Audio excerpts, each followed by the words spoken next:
Welcome back to the Fanboy Cantina. In this video we're talking about Judas and the Black Messiah.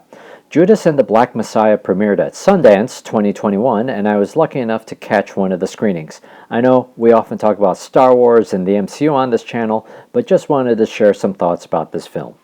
The story focuses on William O'Neill, a man who infiltrated the Black Panthers in Chicago, befriended Chairman Fred Hampton, and ultimately betrayed his trust for the FBI, and that's what gets us to the title of the film. It's that betrayal that ultimately cost Fred Hampton his life.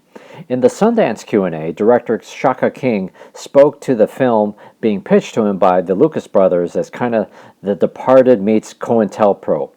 COINTELPRO is a counterintelligence program used by the FBI to conduct surveillance and tactics against a number of U.S. organizations, including the Black Panther Party.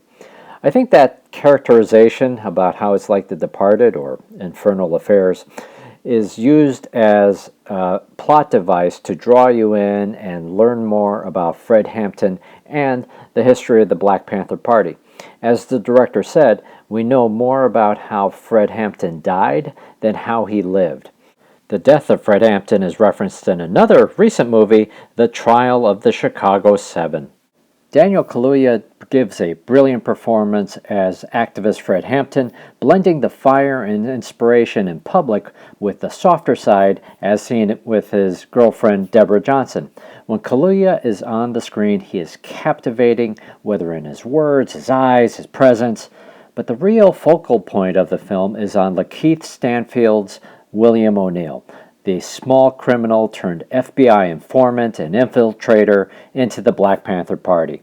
Stanfield is a brilliant actor. I enjoyed his performances in Sorry to Bother You and Knives Out, but this is really an exceptional performance, more fully showing his range.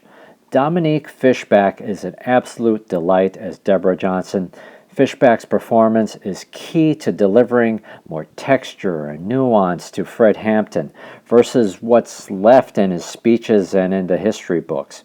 She does a brilliant performance to convey the tenderness, sweetness, but also the strong resolve of Deborah Johnson.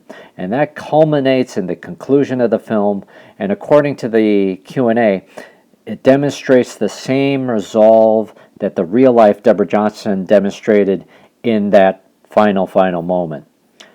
Director Shaka King does a great job, and it appears that this is his first major motion picture. He's directed TV series and he's been a writer, but he does a really great job in the story that draws you in.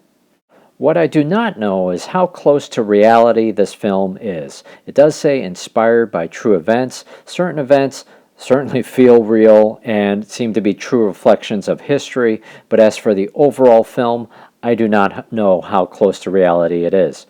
The movie is not perfect. I was thoroughly engaged by the electric feel of the first half, but then it seems to slow down around the halfway mark. This seems to be a deliberate choice by the director to make it a bit more somber and lead up to the conclusion.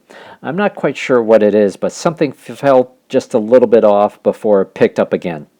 I understood the device of using William O'Neill to tell us the story of Fred Hampton, but I would have liked to have seen more Fred Hampton. I would have liked to have seen more Daniel Kaluuya and his performance as Fred Hampton. The other supporting cast members really bring more dimension and perspective to the Black Panther Party. Dominique Thorne is fantastic as Judy Harmon. So post in the comments, what do you think of Judas and the Black Messiah? Have you seen it? Are you going to see it? Judas and the Black Messiah debuts on HBOMax and in theaters on February 12, 2021.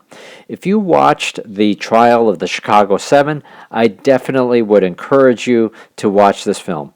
If you like The Departed, or if you want to learn more about the 60s, or want to learn more about Fred Hampton, I think you'll enjoy this film, and you'll certainly enjoy the performances. Thanks for watching. Please take a moment to like, share, and subscribe. This has been the Fanboy Cantina.